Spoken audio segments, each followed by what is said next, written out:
সময় কিন্তু অল্প।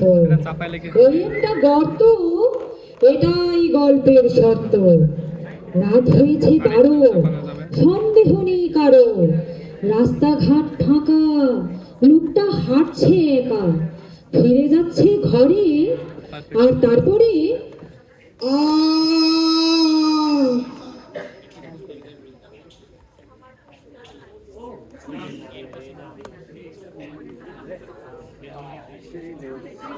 না, এভাবে আর বেঁচে থাকা যায় না। প্রত্যেক দিন এক অবস্থা, বাস নাই, ট্যাক্সি নাই, যা দু একটা যাচ্ছে তাতে উঠে কার আবার শব্দ। হয়তো একটা যাচ্ছে। ওতে আপনি উঠবেন? পাগল হয়েছেন মশাই? দেখেছেন ওটার গায়ে মানুষ পোকার মতো ধরে যাচ্ছে। চলুন, গল্প করতে করতে হেঁটে যায়। হেঁটে প্রতিদিন হেঁটে হেঁটে পা দুটাতে কিছু আর রইলো না। কি আর করবেন বলুন, অফিসে তো যেতে হবে। অফিসের জন্য তো আর বেরোই না, বেরোই তো যুদ্ধ করতে। স্টেশনে এসে যে বাস পাবো তার তো কোনো ঠিক নাই, তারপর ট্যাক্সি নাই। আমাদের সরকার আছে ভালো। সরকার, ও কথা বলবেন না। দেশে সরকার থাকলে কি আমাদের ব্যবস্থা হতো? বয়স তো কম হলো না, অনেক সরকারি দেখলাম। আসলে কোনো সরকারি আমাদের জন্য কিছু করবে না, শুধু লম্বা লম্বা বলি। ঠিক বলেছেন। তবে কি জানেন, দোষ আমাদের, আমরাই কাজ করি না। সরকার আর কি করবে বলুন? এই যে 11টায় অফিসে যাচ্ছি, কতটুকুই বা কি করি? ওসব নীতিজ্ঞানের কথা রাখুন তো। বাসে ঝুলে ঝুলে অফিসে পৌঁছে কারো কাজে এনার্জি থাকে? বাজে কথা ছেড়ে চলুন হাঁটতে শুরু করি। বাঁচাও, আমাকে বাঁচাও, আমি গর্তে পড়ে গেছি, আমাকে পার করো। মানুষটা কষ্ট পেরে গেছে। তাই তো মনে হচ্ছে। ইস, কি কষ্ট পাচ্ছে মানুষটা। আমার তো মনে হয় ভালোই আছে। কেন কেন? বাইরে যা গরম, তার চেয়ে গর্তটা অনেক ঠান্ডা। ওই তো পানিও দেখা যাচ্ছে। একটা মানুষ গর্তে পড়ে গেছে। ও ভাই, একটা মানুষ গাড়টাই পড়ে গেছে। একটা জ্যান্ত মানুষ গাড়টাই পড়ে গেছে। মানুষটা বাইচা আছে। এবারে দেখি ওই একটা গল্প দিয়ে দিল। এবার তাহলে আর কি, এখান থেকে যাই যাবেন। তাই ভালো। কোথা থেকে কি ঝামেলা এসে পড়বে কে জানে। বাবুরা, মানুষটার কি হইব? যা চইলা গেল। ও ভাই, ও দাদারা, একটা মানুষ গাড়টাই পইড়া গেছে। মানুষটা বাইচা আছে।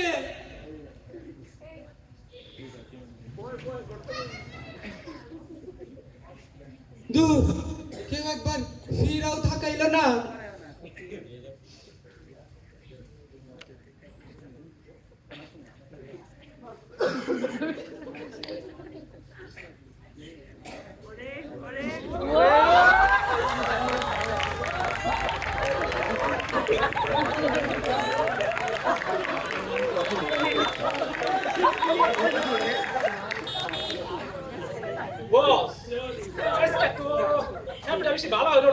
ঠিকই কইছস, চিন্তা করিস না। সামনে নির্বাচন, সরকার কর বিরোধী কর, যে কোনো একটা পার্টিতে ঢুকলেই তো ধান্দা। ব্যবস্থা ডর লাগে, দুটারই ছিল মুশকিল। এই ধরেন একটা সাপের দুটা মাথা আর কি। দেখবেন আমাকে কাম করাইয়া আমাকে ক্রস ফায়ার ফেলাই দিব। ভাই জানিরা, একটা মানুষ গাড়টাই পইড়া গেছে, তারই তুলন লাগে কোনো ব্যবস্থা করন যায়? অত যদি দরদ নিজে নেওয়া পার না। আমার একার দ্বারা হইলে কখন নাই বা পড়তাম। আমরা হগলতি মিলে চেষ্টা করলে হয় না? এসে ফালতু বকর থামা, আমাদের অনেক কাম আছে। মাল খাইয়ে রাস্তায় চলে গাত্তায় পড়বো, কত কি মঙ্গল করে গিয়ে পড়বো। ওই গিয়ে তাই কয় পেশাল ছিলে? মাল কেনা রাস্তায় চললে নিজেরে বাদ সামান্য হয়। থাক গাটার মধ্যে বাদশা হয়ে থাক। শুনুন দাদারা, আমার কোনো দোষ নেই, মালও খাই নাই। কাল রাইতে লোডশেডিং এর সময় গাড়টাই পড়ে গেছি, অনেক রাত হয়েছিল, তাই উপরে পা চালিয়া বাড়ি যাইতেছিলাম।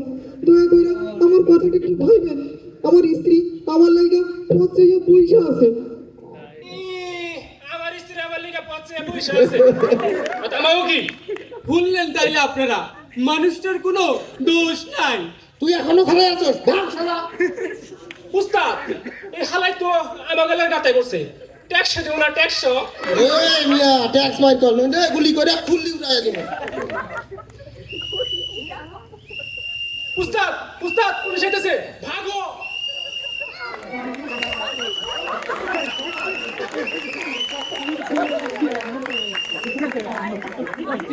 কি হচ্ছে এখানে? কাউকে কথা বলতে হবে না। বস করে পাইছো তুমি বাপের না মাইছি। স্যার বদমাসটা ইচ্ছা করে গাড়তে নামছে, বীর জমাইয়া মানুষের কাছ থেকে টাকা কাউন্টার ফোন দি। আবার জলের পাইপ নষ্ট করার মতলবে গর্তে নেমেছো তুমি, যাতে শহরে কলেরা ছড়ায়? তোমায় দেখে আমার বিদেশের গুপ্তচর বলে মনে হচ্ছে। আপনাকে আল্লাহর দোহাই আমার একটা কথা শুনেন, মানুষটা বদমাইশও না গুপ্তচরও না, এই শহরের একজন গরিব মানুষ। নতুন নতুন বাড়িগুলানে ইট তুইলা হেই পেট চালায়, অনেক আইতাছে, অনেক কথা কইতাছে, কিন্তু মানুষটারে তুলনের কথা কেউ কইতাছে না। জিজ্ঞেস করে দেখতো কিছু দিতে পারবে কিনা। সকাল থেকে এতটা বেলা হয়ে গেল, একটা পয়সা আমদানি করা হলো না। ও ভাই শুনতাছো, কিছু টাকা পয়সা দিতে পারবা? তাইলেই তোমার তুলনের চেষ্টা করব আমার পুলিশ ভাইরা। কি বলতাছো? নাই, আমার কাছেও তো নাই। কি কইতাছেন? নাই বাজে কথা কইবার জায়গা পাই না। স্যার লোকটা এক নম্বরে করতেছ, সাধারণ মানুষ হইলে ঠিক কেমন বলতে রাজি হইত, হক বলতে জানে, পুলিশকে কিছু না দিলে কাম হয় না। ব্যাপারটার একটা উপযুক্ত তদন্ত করা দরকার।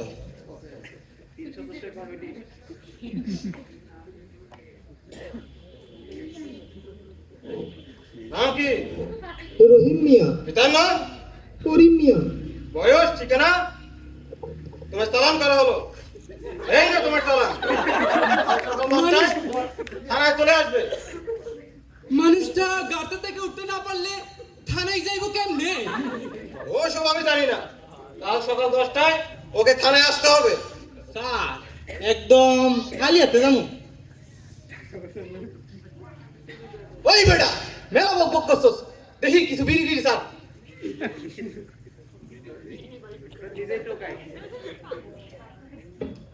ওই বেটা এগুলো হইব আরো দে।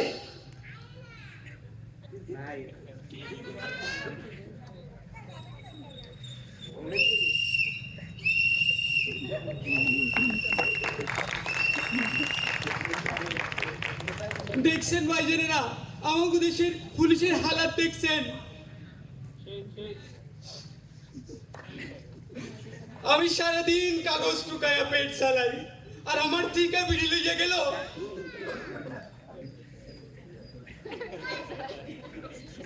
ও ভাই, বেলা তো অনেক হইল, কিছু খাইবা তো? দেখি তোমার লাগা কিছু কাউনের ব্যবস্থা করন যায় কিনা।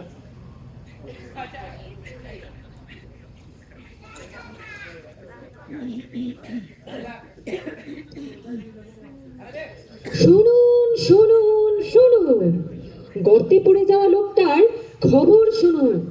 গর্তে পড়ে যাওয়া লোকটার খবর স্বরাষ্ট্রমন্ত্রীর কাছে পৌঁছলে স্বরাষ্ট্রমন্ত্রী আশ্বাস দিয়েছেন শীঘ্রই দপ্তরে বৈঠক ডাকবেন এবং প্রয়োজনে প্রধানমন্ত্রীর সাথে আলোচনা করবেন।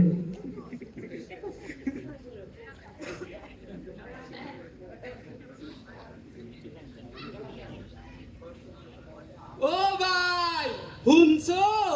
তোমার খবর সরকারের কাছে পৌঁছে গেছে, এবার নিশ্চয় কিছু একটা হইব। তোমার লাইগা খাওন আনছি, লাও খাইয়া লাও। এছাড়া আমার আর কি করার আছে কও?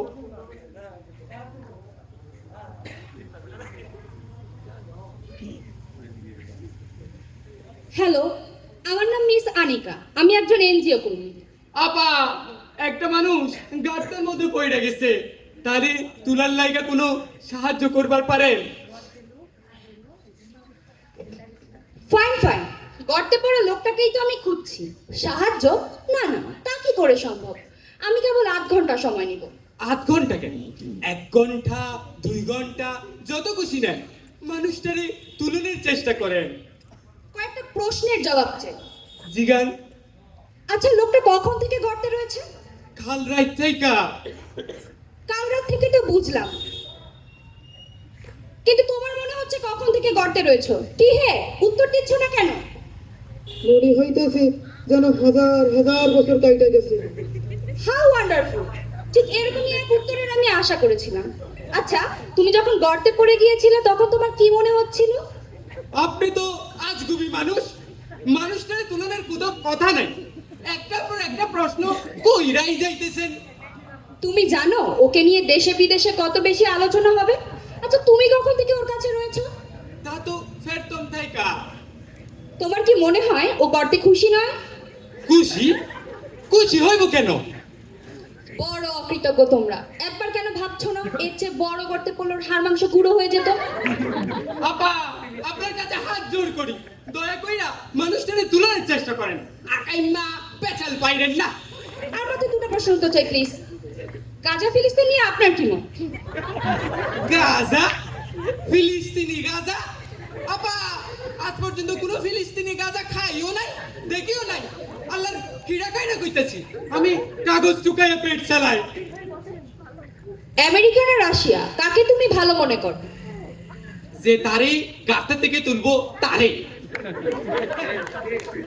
তোমাদের এত দুঃখ কষ্ট থাকা সত্ত্বেও আমার সব প্রশ্নের উত্তর দিয়েছো, এজন্য তোমাদের জানাই অন্তরের অন্তরস্থল থেকে কৃতজ্ঞতা। এখন আসি। আপা, মানুষটা তুলনের কি হইব? বললাম তো, ওসব আমার কাজ নয়। আমার কাজ রাস্তায় রাস্তায় ঘুরে গর্তের পরিসংখ্যান করা এবং গর্তে পড়ে যাওয়া মানুষের দুর্ভোগ নিয়ে বৃত্তান্ত তৈরি করা। এ নিয়ে আমাকে আরো প্রায় 2 বছর রাস্তায় রাস্তায় ঘুরে বেড়াতে হবে। তারপর তা নিয়ে রিপোর্ট তৈরি করা হবে, তাতে আরো প্রায় 1 বছর কেটে যাবে। তারপর সেই রিপোর্ট বিদেশে পাঠানো হবে, বিদেশ থেকে তারপর বড় বড় ফান্ড আসবে। আচ্ছা, এখন আসি। যা, আপাও চইলা গেল। ও ভাই, বেলা তো শেষ হয়ে আইলো, দেখি তোমার লাগা কোনো কিছু করন যায় কিনা। আর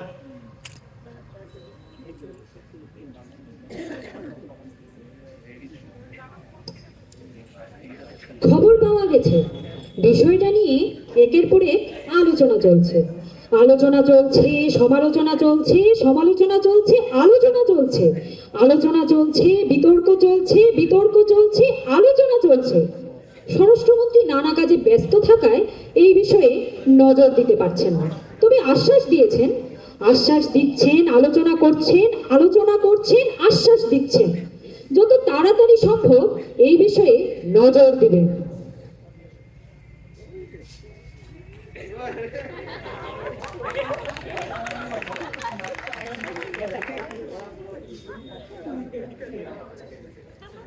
দেখেছিস কাণ্ড, একটা লোক গর্তে নেমে জল খাচ্ছে। ঘরে গিয়েও তো জল খেতে পারতো। আমার তো মনে হচ্ছে সে অন্য কারণে গর্তে নেমেছে। কি কারণ? যে হারে জঙ্গল থেকে কোবরা চিতারা বেরিয়ে আসছে, তার চেয়ে গর্তের ব্যাঙগুলো অনেক নিরাপদ। আমার তো মনে হয় বাবা টাবা হবে। আর ওনার থেকে ভবিষ্যৎটা জেনে নেই। বাবা খালি হাতে কথা বলবে, কিছু দিতে হবে না? কি কই তো? এই যে কালা খাবে। এইভাবে কেউ বাবাকে বলে? ওর কাছে কলা আছে, দিয়ে দে না। এই নাও বাবা, কলা খাও। বাবা মোদের ধ্যান জ্ঞান, বাবা মোদের প্রাণ, এই জগতে গর্ত বাবা নতুন মহাপ্রাণ। বাবা মানে চাকরি পাবো কবে? মোবাইল কিনতে পারবো কবে? আমেরিকা যাবো কবে? আমি কোনো বাবা টাবা নই, শহরের এক গরিব লোক, ইট তোলা কাজ করি। কাল রাত 12টার সময় গাড়টাই পড়ে গেছি, কেউ আমাকে তুলতেছো না। কিরকম শয়তান তোমরা! অতগুলো কলা খেয়ে আমাদের শয়তান বলছে। মারবো শালার মাথায়, মাথা ভেঙে ফেলবো। কি আহম্মক তোরা, বাবা তো বলে দিয়েছে। বলে দিয়েছে? হ্যাঁ, 12। 12 মানে 1-এর পিঠে 2। হুররা, 12 দিন পর চাকরি পাবো। মোবাইল কিনতে পারবো। আমেরিকা যাবো। বাবা মোদের ধ্যান জ্ঞান, বাবা মোদের প্রাণ, এই জগতে। বাবার সাথে একটা সেলফি দিবে।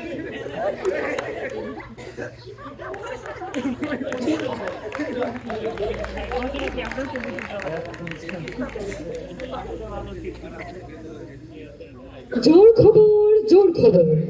খবরে প্রকাশ বিষয়টা নিয়ে মন্ত্রী বাহাদুর প্রধানমন্ত্রীর সাথে আলোচনা করেছেন। আলোচনায় সর্বসম্মতিক্রমে বিষয়টা নিয়ে একটা তদন্ত কমিটি গঠিত হয়েছে। মন্ত্রী বাহাদুরের হুকুম, তদন্ত রিপোর্ট না পাওয়া পর্যন্ত মানুষটাকে গর্ত থেকে তোলা যাবে না।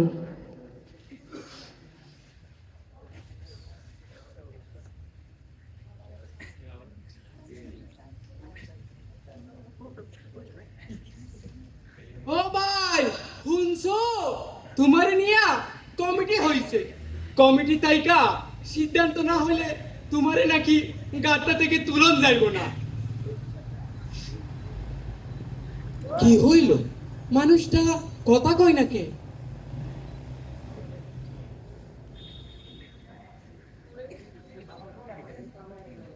মহিলা গেল নাকি?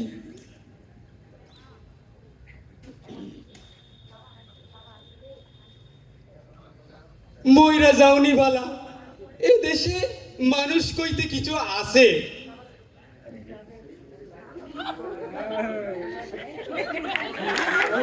মানুষ থাকলে কি তার এই অবস্থা হইতো? বাবা, একটা মানুষ গাছটার মধ্যে পড়ে গেছে, তারে তুলার লাগে কোনো সাহায্য করবার পারে? হঠাৎ মূর্খ নারায়ণ নাফরমান বেতুমিস ছোট গর্ত থেকে বেরিয়ে বড় গর্ত নিতে থাকিস। আরে হম্মক, ওটা সংসারের তো একটা বিশাল গর্ত। আমরা সবাই একটা গর্তের মধ্যে বাস করছি, কেউ বা ছোট গর্তে, কেউ বা বড় গর্তে। গর্তের মধ্যেও থাকা না থাকাটা মানুষের ইচ্ছাধীন নয়, একমাত্র আল্লাহ রাব্বুল আলামিন পারে তোমার ইচ্ছা পূরণ করতে। বাবা, আপনার তো গায়েবী ক্ষমতা আছে, সেই ক্ষমতা দিয়া মানুষটারে তুলন যায় না? কি রাস্তা, কি গর্ত, কি নর্দমা, কি খানা, এ মায়ার জগতে সবই হবে পানা পানা। এই জগতে সবই রহস্য, সবই মায়া। আমি যাচ্ছি কি আপনার বাবার দরবারে, তাদের কিভাবে সাহায্য করি? আমি আল্লাহর সেবক মাত্র, তার আদেশ ছাড়া আমি কিছু করতে পারি? তবে হ্যাঁ, দোয়া করে দিতে পারি। যাই, দোয়া করে আসি।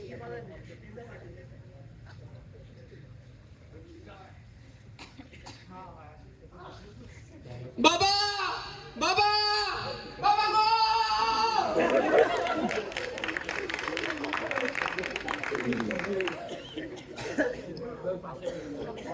শুনুন শুনুন শুনুন, জোর খবর জোর খবর জোর খবর, নির্বাচন এসে গেছে। নির্বাচন নির্বাচন নির্বাচন। নিজ দলের হয়ে প্রচার করতে মাননীয় মন্ত্রী মশাই বেরিয়ে পড়েছেন। খবরে প্রকাশ, এখানে তাবর তাবর নেতারা সভা করবেন। এই জায়গাটার একটা নতুন নামকরণও হয়ে গেছে, গর্ত স্কোয়ার। ওই তো মন্ত্রী মশাই এদিকেই আসছেন।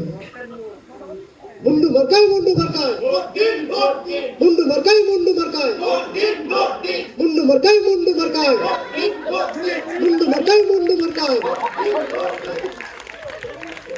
বন্ধুগণ, আজ আপনাদের এ কথা বুঝিয়ে বলার দরকার নেই। দেশ আজ উন্নয়নের জোরে ভেসে যাচ্ছে, যার ফলে আমরা গর্তে পড়ে থাকা মানুষটির দিকে নজর দিতে পারছি না।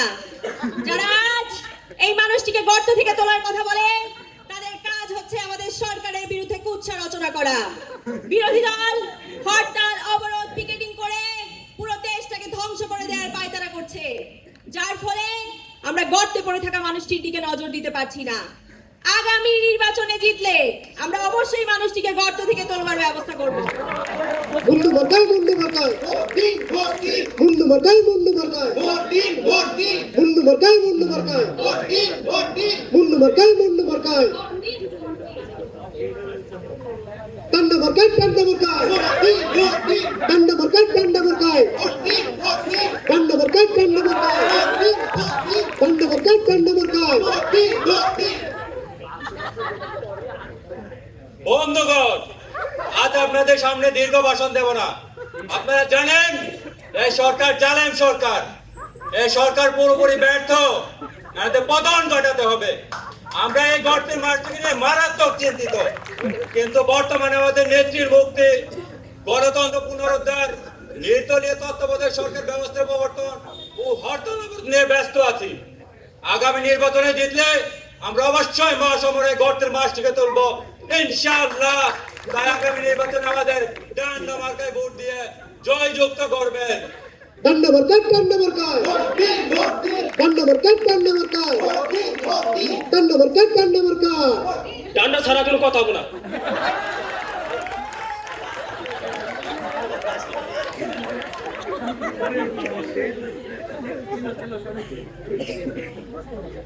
আপনারা হগলতে তো দেখলেন, মানুষটারে তুলনের লাগা কাউরে পাওয়া গেল না। এখন আসছেন ওনারা বক্তৃতা দিতে, নির্বাচন করতে। মানুষটারে কেউ শান্তিতে মরতেও দিব না।